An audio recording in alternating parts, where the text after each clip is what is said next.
petit podcast sur la motivation aujourd'hui. Qu'est-ce qui te pousse à accéder à tes buts?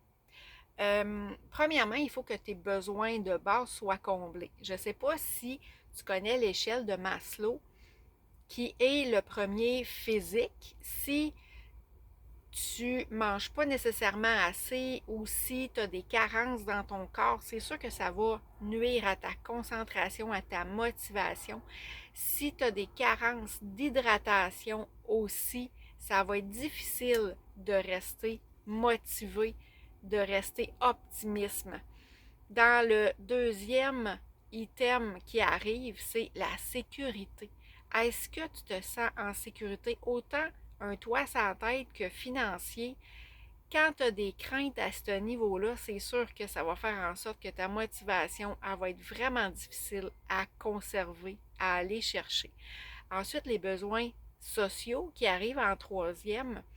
On est des êtres qui ont besoin d'interaction, de la famille, des amis, un amoureux peut-être, mais peu importe, des contacts humains, c'est un besoin essentiel. Ensuite, l'estime, au-delà de l'argent, on a besoin de s'accomplir. Et finalement, l'auto-actualisation. En croissance personnelle, les outils qu'on va chercher, les dons peut-être que tu as aidé à les développer ou tes qualités, aller les exploiter, tes forces, ça rentre dans les besoins vitaux.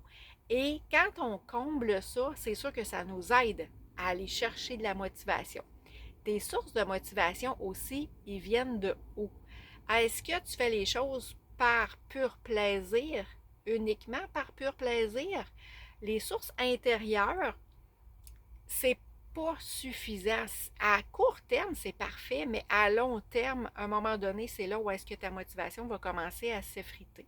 Ça prend des motivations extérieures aussi, les deux ensemble, pas juste extérieures, c'est pas mieux. Extérieur intrinsèque, ça va être des récompenses, de l'argent, euh, statut social aussi rentre là-dedans.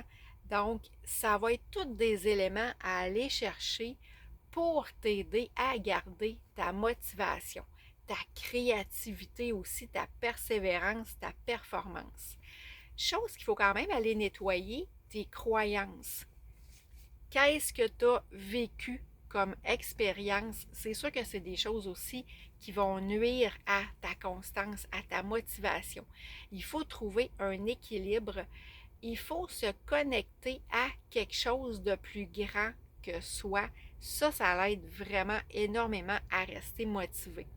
Je ne sais pas si tu connais, tu as déjà entendu la méthode SMART.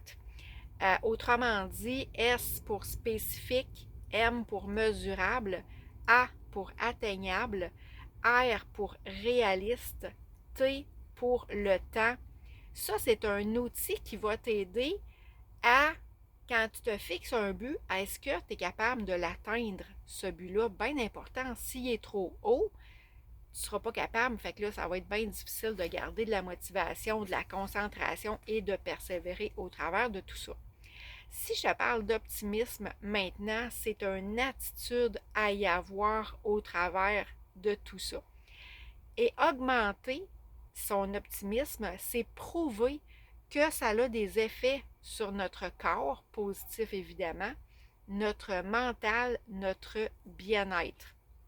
Si on regarde au niveau du physique, tu vas être beaucoup plus résistant, tu vas être plus fort, tu vas être moins sujet aux maladies, tu vas vivre moins de stress, tu vas être plus fort face aux pressions que tu peux rencontrer, tu vas être plus résilient quand les obstacles vont arriver. Tes relations autour de toi, si tu es quelqu'un de pessimisme, tu n'as pas le soutien social versus si tu es capable de voir le bon dans chaque personne qui t'entoure.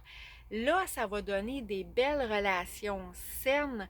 S'il y a des conflits à y avoir, ils vont se gérer beaucoup plus positivement. Ça va devenir constructif, autrement dit. Puis, quand on parle d'optimisme, on n'est pas en train de se cacher les yeux, de ne plus voir les obstacles qui arrivent dans nos vies, nos défis. C'est juste que dans chaque situation qui nous arrive dans la vie, il y a un côté positif, il y a un côté négatif. Il faut être capable de voir les choses telles qu'elles sont.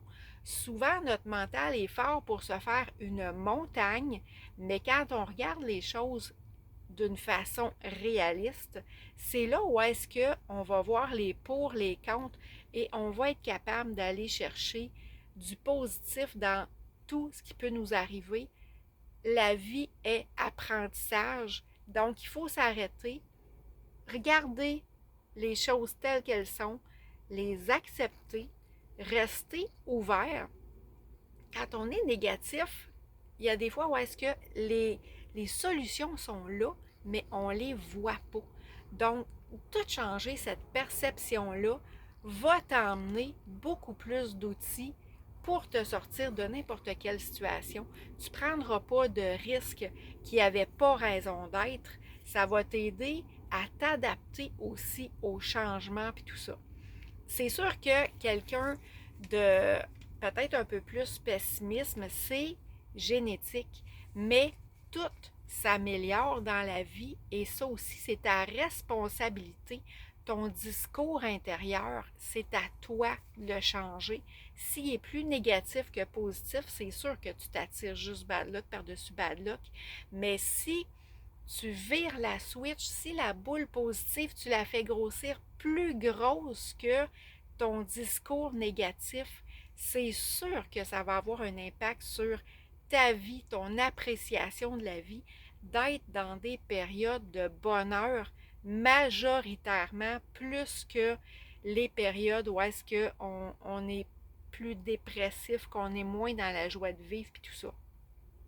J'aurais encore 5-10 minutes à te jaser, mais je veux pas que la capsule soit trop longue parce qu'on perd la motivation des gens.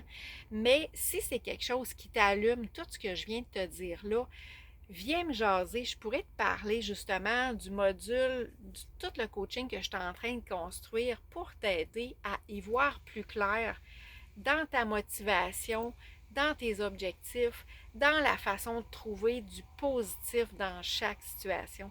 Ça va vraiment me faire plaisir de t'accompagner là-dedans. Je te souhaite une belle journée.